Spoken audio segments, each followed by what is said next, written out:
I would not touch that yet. Listen to the sound of my voice telling you some of you are going to try to get in now. It's not the time. You must wait. I'm serious because this could bounce hard and be like, oh no. Now, obviously, this respected the 9 and its downside, so I like it more now to the downside than the up. But I can't have these wicks come through like this. No wicks come through, and then you guys are buying puts, and then this thing bounces, and you're like, oh no. Stop. Wait. Now, look at what it did. It showed me that the level of support is 131.82. That tells me below 131.82, I will short it. That is my mark. You hear me? If I buy puts here, my stop is going to be right here.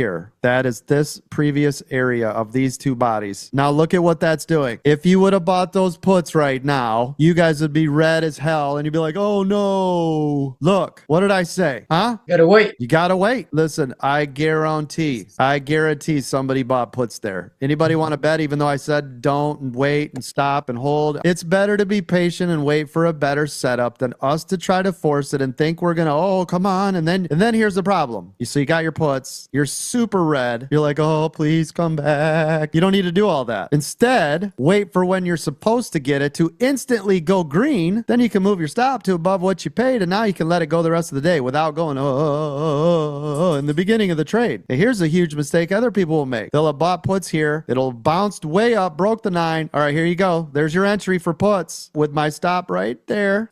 So other people, and there you go. There's your payday. Move your stop. So other people would have bought puts. It popped, broke above the 9. You would have sold them for the loss, and then it pulled back where you were supposed to get in them, and then you'd be like, every time I get into a trade, it goes against me. And there you go. Everybody made money. It would be literally impossible that you're not green now. Now it's just a matter of, is it going to be a little or a lot? But isn't that a better A+ setup to be on point, and now you're making money? Yes?